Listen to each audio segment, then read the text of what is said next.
benvenuti. Estamos novamente juntos aqui, é um prazer, uma honra, tá certo? Gratidão. E agradeço você também, Paulo, tá certo? Paulo Celso Nogueira Fontão, ok? Isso mesmo. Que está aqui conosco. Paulo se apresenta um pouco, tanto formalmente quanto informalmente, destaca algo que faz sentido para as pessoas te conhecerem. Para mim é uma honra, é um prazer estar aqui com você. Fala um pouco que você, fala algo que você gostaria de compartilhar, por favor, Paulo. Ok, muito obrigado, André, por esse convite, mais uma vez de estar aqui com você, compartilhando um pouco as nossas vivências, o nosso trabalho. Eu sou médico de família e comunidade, sou médico sanitarista, tenho um tempinho já de formação, tenho 33 anos de formado, e eu tenho trabalhado durante esse tempo todo, a maior parte dele no SUS, na estratégia de saúde da família, desde que ela começou aqui em São Paulo, em 1996, Depois eu fui um tempo para gestão, numa instituição que também tem uma faculdade de medicina. Coordenei o programa de residência de medicina de família e comunidade durante 8 anos nessa instituição. Dei aula na faculdade de medicina também durante 8 anos. E eu acabei me desligando para voltar à prática médica, que me pedia naquele momento por uma questão de sentido profissional, e também para poder me aprofundar, que eu estava fazendo mestrado, terminando o meu mestrado, e agora já estou no doutorado. Tanto o mestrado quanto o doutorado, eu optei por fazer na linha de saúde e espiritualidade, por uma vivência anterior minha, por uma experiência minha, pessoal, e também porque eu comecei na faculdade de medicina a dar aula numa disciplina chamada espiritualidade e tanatologia, que é uma disciplina que conversa essas duas áreas. E a questão da espiritualidade era uma realidade para mim, mas não na minha... tão evidentemente na minha prática médica, e ela apareceu de uma forma bastante curiosa, que eu me recordei esses dias. Eu participo da Sociedade Brasileira de Medicina de Família e Comunidade há muito tempo, e em 2011, me parece, numa preparação de um congresso brasileiro de medicina de família e comunidade, o presidente da sociedade na época me enviou um e-mail. Na época não tinha WhatsApp, a gente se comunicava rapidamente mais por e-mail, e ele me mandou um e-mail um determinado dia me pedindo para oferecer propostas para eu poder falar no congresso, para eu poder fazer alguma fala no congresso, porque ele queria que eu levasse um pouco da minha experiência. E eu coloquei as coisas elementares, básicas, mais frequentes. Eu posso fazer uma fala sobre diabetes, sobre hipertensão, eu fiz uma listinha de alguns temas. Passou algum tempo, uns 5, 10 minutos, volta o e-mail dele, dizendo, mas esses temas já tem alguém que vai falar. Pensa alguma outra coisa. Aí eu falei, oh meu Deus, então vamos lá. Aí eu pensei em algumas outras coisas e ofereci. E voltava o e-mail dele dizendo, Paulo, olha, incrível, mas já tem gente que vai falar sobre esses temas. Pensa uma outra coisa, alguma coisa que toque mais a tua experiência, a tua prática. Aí eu estava ficando cansado dessa história. Eu falei, eu vou propor alguma coisa que ele não vai aceitar, e a coisa se encerra. Caríssimo, eu pensei que eu poderia fazer uma fala sobre saúde e espiritualidade. Eu mandei com a certeza de que a resposta viria, mas não é muito adequado. Ao contrário, rapidamente voltou a resposta dele, dizendo, ótimo, prepara, você vai fazer uma fala sobre saúde e espiritualidade. Eu me lembro que foi num congresso em Belém do Pará, e isso aconteceu. Só que quando eu vi a programação do congresso, Andréia, eu vi que tinham colocado a 1h30. Quem conhece Belém do Pará sabe que Belém do Pará é uma cidade fria como Campos do Jordão. É uma cidade quente, é um calor insuportável, né? Um calor amazônico, para quem gosta, maravilhoso, mas assim, claro, a gente estava num ambiente com ar-condicionado, no hangar, que é um centro de convenções, é o maior que tem em Belém do Pará, porém é um calor incrível, e a comida paraense é uma delícia, mas não é exatamente uma comida leve. Então as pessoas sairiam do almoço e iriam diretamente para essa sala. E eram 17 salas ao mesmo tempo no congresso, eu já imaginei. Eu falei para os meus amigos que estariam no congresso, olha, pelo menos que vão lá, pelo menos que tenham 7, 8 pessoas para me escutar. Tipo as mais próximas, as mais chegadas, por favor, vem para cá. Pelo menos um grupinho de umas 6, 7 pessoas ali, né? Mas para minha surpresa eu cheguei na sala, tinham 450 pessoas. E a fala foi muito acolhida. Me surpreendeu. Eu não esperava que tivesse uma adesão, uma acolhida tão grande como essa. Teve algumas pessoas no final se levantaram, deram testemunho, algumas pessoas choraram, né? Eu me lembro uma professora do Rio de Janeiro, da UERJ, ela levantou e falou, olha, é a primeira vez na minha vida, eu tenho tantos anos de formada, que eu escuto falar sobre Deus, sobre espiritualidade num congresso médico. E eu queria te agradecer pela coragem, pela audácia de ter trazido essa temática para um congresso de medicina. E dessa maneira, também tão técnica, tão como você fez. E a partir dali, não foi um mérito meu, porque isso já era uma tendência das áreas da saúde, que sempre mais esse tema da saúde e espiritualidade está presente nos congressos de medicina mesmo. Hoje, nos congressos de psiquiatria, você tem 6, 7 salas que falam sobre saúde e espiritualidade, nos congressos de cuidados paliativos, de atenção domiciliar, de todas as áreas. Se você hoje pesquisa em saúde e espiritualidade, você encontra trabalhos feitos. Sim. No meu mestrado, eu fui atrás de trabalhos, eu cheguei a mais de 600 trabalhos que eu li sobre esse tema, e eu encontrei trabalhos na ortopedia, na ginecologia obstetrícia, na medicina de guerra, nas várias áreas da medicina, no mundo inteiro. No Irã, na Coreia, na Croácia, nos locais onde tem estudos científicos, tem gente estudando saúde e espiritualidade. E eu percebi como isso é uma temática que está ganhando corpo, está ganhando espaço. E eu fui fazer mestrado nessa área. Por um motivo ocasional até, eu tinha sido convidado para participar de um evento na Itália, Andréa, em 2013. E eu acabei passando pelo Vaticano. O Papa Francisco tinha sido escolhido naquele ano, em março daquele ano, de 2013, e eu participei de uma audiência geral. E eu conversei muito com alguns amigos que estavam mais próximos ali da realidade do Vaticano. E eu entendi duas coisas muito interessantes, que ele tinha uma fala muito atual, muito próxima das pessoas e muito realista, e uma outra questão que por conta disso ele era muito perseguido já.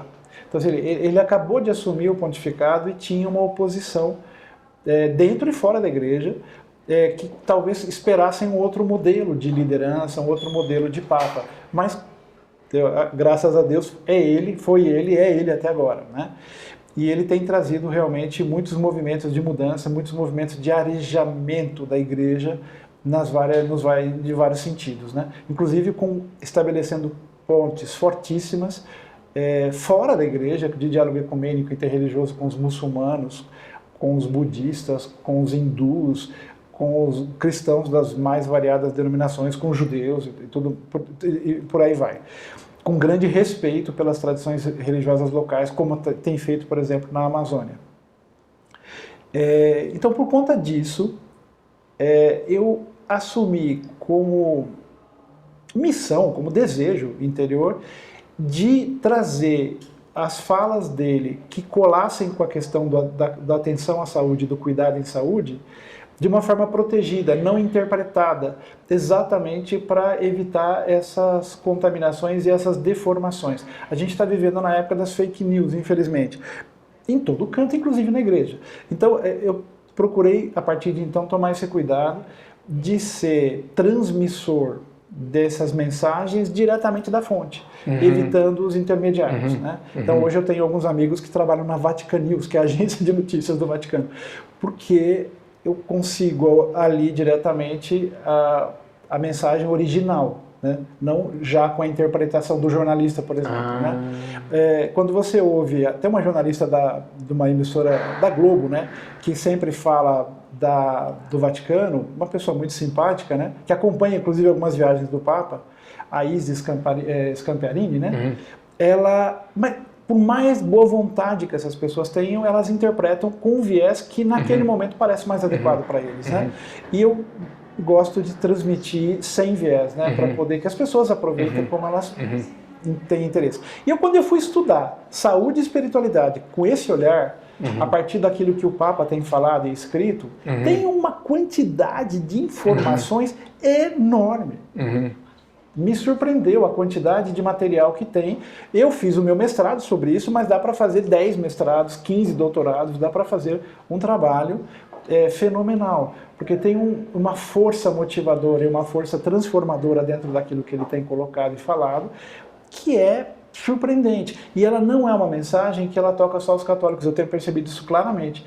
Ela toca os cristãos das várias igrejas e toca também pessoas de outras tradições religiosas e sem fé até. Eu tenho vários amigos que se dizem fãs do Papa Francisco, declaram isso em redes sociais, porque a mensagem dele é universal. Ela traz esse carinho, esse acolhimento,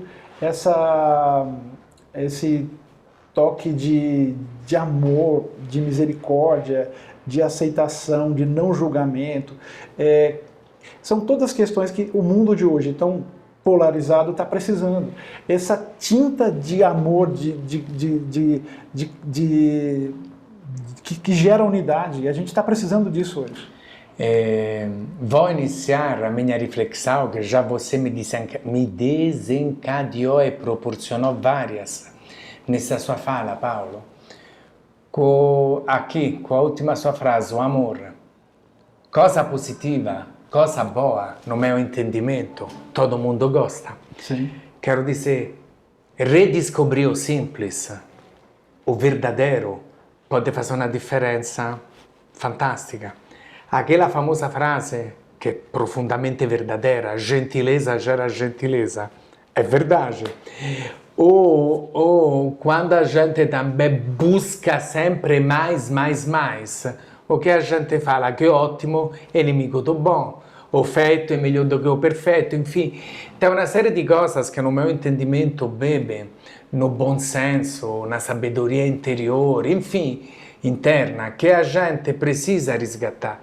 E aí você falou algumas coisas, que uma palavra que eu gostaria de usar é ponte. Ou seja, a gente pode se integrar respeitando as nossas diferenças. Você acredita em quem você quiser, eu também, mas isso não significa que a gente não possa ter um eixo comum, não possa ter uma trajetória junto, não possa ter um propósito, por exemplo, de melhorar determinadas situações, de tentar interagir, refletir para encontrar uma convergência, uma sinergia. Acho isso algo de extremamente importante. E aí, voltando um pouco atrás, quando você iniciou a falar também de espiritualidade, da sua palestra no Congresso da Sociedade Brasileira de Medicina de Família e Comunidade, lá em Belém do Pará, com 450 participantes, e como você ativou essas pessoas. Obviamente não foi só você que ativou, elas também estavam prontas para ser ativadas, ou seja, você disse, eu achava que ia ter poucas pessoas, estava lotado, não dependeu só de você, dependeu também da situação, porque eu sinto que existe uma vontade de abordar mais questões ligadas à espiritualidade, a propósito, a que te move. E aí você fez alguns exemplos de algumas sociedades científicas. Óbvio que quando a gente aqui fala de alguma coisa, não dá para se lembrar de tudo ou para citar tudo, está certo? Mas, por exemplo, se não me engano, a Sociedade Brasileira de Cardiologia tem até um departamento enorme. Não? Perché? Perché esiste evidenza científica, é claro que é óbvio, cada um pode ter uma própria sensação, um próprio pensamento, mais ou menos afinidade, mas a gente aqui está falando de elementos que também têm embasamento científico. Você disse que no seu mestrado, se eu entendi bem, você leu 600 trabalhos científicos, artigos científicos. Você disse isso são características que a gente encontra em diferentes países, em diferentes cenários, por isso também em diferentes contextos. Tudo isso, por isso, tem um valor que eu entendo para Paulo como pessoa, para Paulo como profissional e também para Paulo mestre e doutorando, ou seja, é objeto de pesquisa, tem uma ciência por trás. É isso mesmo, Paulo? É isso, e eu gostaria de citar o que a Sociedade Brasileira de Cardiologia vem fazendo, porque esse exemplo é fundamental, porque é alguma coisa muito grande, inédita. Sim. A Sociedade Brasileira iniciou um grupo de trabalho de saúde e espiritualidade na área de pesquisa cardiovascular há alguns anos atrás, Sim. principalmente com o Dr. Álvaro Avezon, que é um grande pesquisador aqui de São Paulo, e aí, junto a ele chegaram outros tantos pesquisadores. Hoje eles têm 900 membros, entre todos os cardiologistas do Brasil, 900 cardiologistas fazem parte desse grupo de trabalho de saúde e espiritualidade. E no Congresso Brasileiro de Cardiologia, que teve em 2019, se eu não estou enganado, em Porto Alegre, eles lançaram novas diretrizes para a cardiologia no Brasil. E um dos livretos de diretrizes tratava exatamente da questão da espiritualidade, que deveria ser inserida na prática do cardiologista em geral.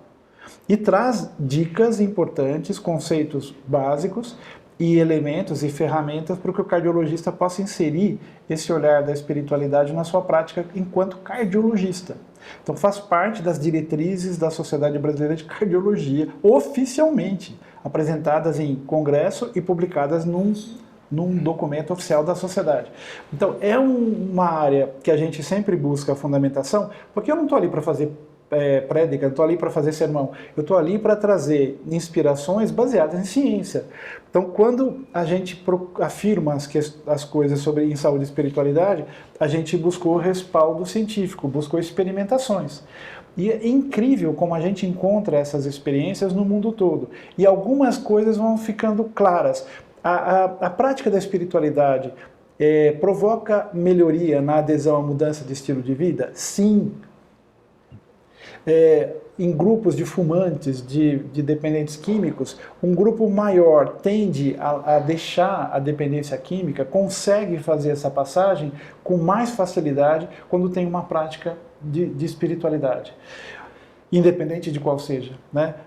Hoje a gente tem uma experiência aqui no Brasil, mas não só no Brasil, de uma comunidade terapêutica que trabalha basicamente com espiritualidade na sua prática de cuidado, que são as Fazendas da Esperança.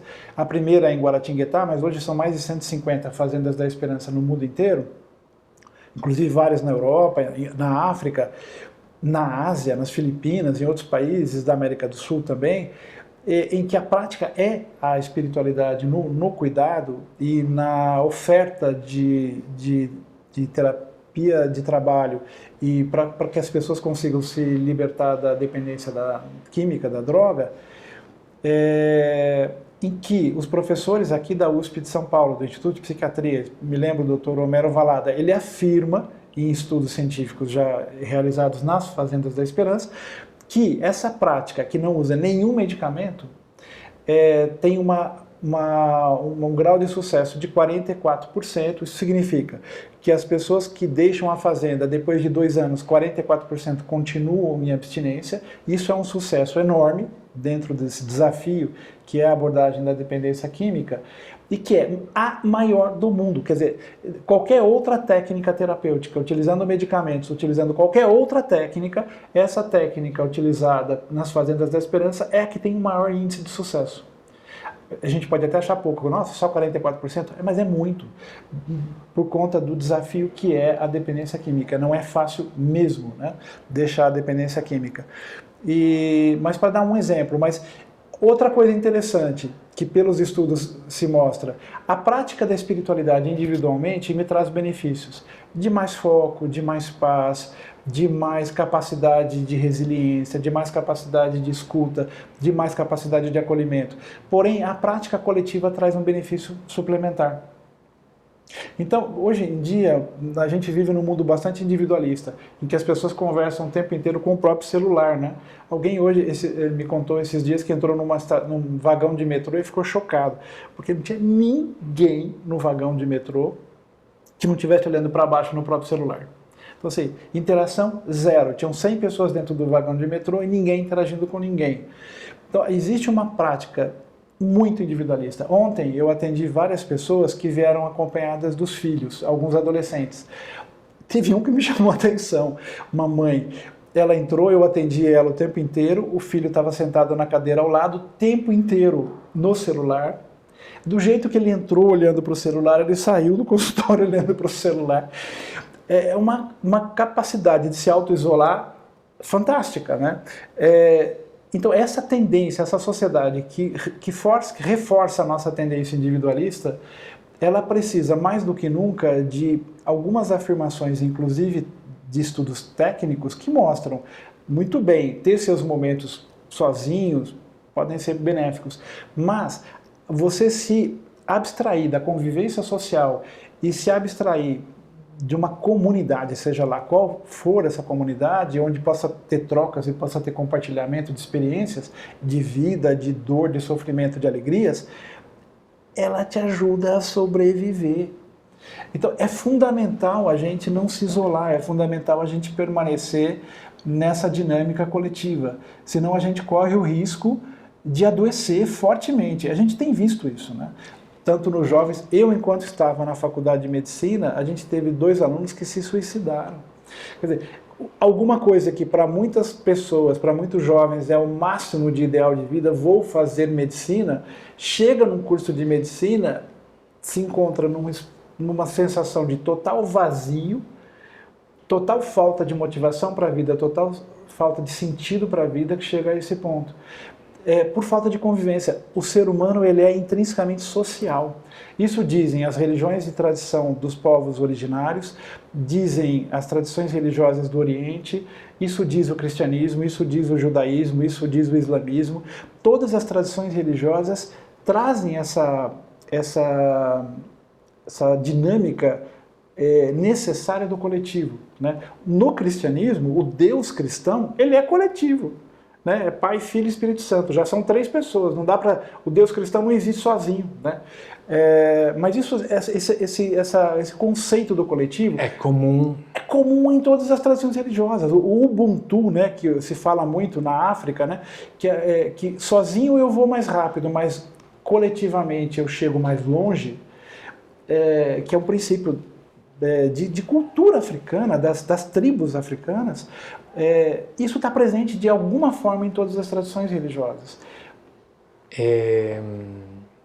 Este compartilhar, este estar juntos, esta visão do coletivo, que inclusive, tentando fazer um paralelismo, Paulo, se você me permite, falando das especialidades, ok? É medicina preventiva e social. Sim. É medicina de família e comunidade. Comunidade. Só para pegar um ponto de partida, obviamente, são muito mais contextos, e a gente falou de outras realidades científicas, inclusive. Mas, de fato, tanto em uma abordagem técnica, quanto mesmo na vida como ela é, a gente tem que olhar para o indivíduo, mas tem que olhar também para o coletivo, tem que olhar para a rede que cada pessoa tem, o contexto onde ele vive, o ambiente, ou seja, tem uma série de fatores, de elementos que são determinantes e que vão além do individual e que te permite, inclusive, de viver melhor se devidamente contemplados, se devidamente, inclusive, estudados e avaliados no caso do profissional. Por isso acho uma coisa, novamente, a questão de olhar o que tem em comum e não só o que tem de diferente, como a gente pode caminhar juntos e todo mundo se beneficia. Respeitar a individualidade, mas colocar isso em um contexto de coletividade, inclusive de saúde coletiva. Quanto isso é importante, Paulo? É fundamental. A nossa sociedade, a gente tem que ter a noção que nós somos todos da mesma família humana, inclusive para defender a nossa casa comum. Se a gente não tiver essa noção da coletividade, a gente destrói a natureza, porque eu cuido daquilo que é de interesse naquele momento para mim e deixo a natureza que se destrua para os outros, porque para mim tanto faz os outros, né? Então essa noção de que eu não estou sozinho, de que eu faço parte de uma grande única família é fundamental. E essa criação de pontes que valorizam o outro, que me aproximam do outro, que fazem com que eu queira construir alguma coisa junto com o outro, é fundamental. Eu tenho algumas experiências nesse sentido. Aqui em São Paulo eu faço parte de um grupo chamado Coalizão Interfé em Saúde e Espiritualidade. O que é a Coalizão Interfé? É um grupo que nasceu em 2015, aqui na cidade de São Paulo, com alguns líderes religiosos que desejaram construir um projeto de apoio espiritual de capelania hospitalar interreligioso, para evitar que precisem entrar 15 líderes religiosos para dar conta de apoio espiritual no horário da visita dentro de um grande hospital, por exemplo, que por questão de segurança os hospitais não permitem, né? Então, a gente tem nesse grupo 2 sheiks muçulmanos, a gente tem 2 rabinos, a gente tem 2 monges budistas, a gente tem evangélicos de tradição batista, dos mormons, a gente tem uma sacerdotisa de tradição africana, a gente que é uma doutora em psicologia na USP, a gente tem um líder de um grupo, de uma escola de filosofia, que é a Palas Athena, a gente tem alguns padres, a gente tem uma pastora do Oswaldo Cruz, a pastora Joyce, que é da Igreja Luterana, que é capelã do Hospital Oswaldo Cruz. A gente tem um grupo, por exemplo, do Sírio-Libanês, que tem um padre, o padre Fernando, mas que tem uma equipe de apoio dentro do Hospital Sírio-Libanês. A mesma coisa, tem uma equipe de capelania organizada dentro do Hospital Albert Einstein. Hoje, faz parte dos critérios de acreditação hospitalar, aqueles famosos da ONA e tal, faz parte dos critérios de acreditação hospitalar você ter uma capelania hospitalar organizada, um núcleo de apoio do paciente organizado dentro da instituição.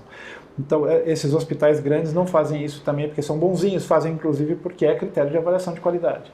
E aí, já finalizando, se você me permite, Paulo, o que acontece? Não é na questão de religião, é uma questão de acolhimento. Sim. As religiões são muitas, mas a gente pode, com um olhar um pouco mais amplo, procurar acolher melhor e cuidar melhor, neste caso específico, de quem está sofrendo. E por isso, novamente, gostaria de fechar com esta reflexão: o indivíduo e a coletividade. Pontes, sinergia, integração, isso pode ser mesmo cientificamente e não apenas intuitivamente, perché è bonito o perché è romantico, ma perché fa sentido, inclusive cientificamente, proporcionar um melhor cuidado, uma melhor experiência e também uma vida melhor. Podemos concluir dessa forma, Paulo? Sim, sim. E voltando lá na primeira questão que a gente conversou hoje sobre o amor, que voltando às coisas simples, como você colocava, né? Eu me lembro que quando eu fui trabalhar na periferia de São Paulo em 1996, a gente ia meio sem instrumentos, sem ferramentas. E eu fui trabalhar numa UBS bem carente em Guaianazes, na zona leste de São Paulo. E eu me lembrei, me caiu na minha mão uma frase de um místico espanhol chamado João da Cruz, e que ele diz uma coisa muito simples, mas muito forte. Onde não há amor, coloca amor e encontrarás amor. Simples assim. Então, em vários momentos em que eu estava ali e eu não sabia o que fazer, eu me lembrava dessa frase de João da Cruz: onde não há amor, coloca amor e encontra amor. Então, se eu não pudesse fazer nada por aquela comunidade, em muitos momentos eu podia amar, eu podia estar ali nessa disposição de amor, de acolhida e de construção de alguma coisa por aquelas pessoas. Espero que vocês tenham aproveitado, eu com certeza aproveitei muito. Muito obrigado a vocês e gratidão, Paulo. Eu que agradeço a oportunidade, André.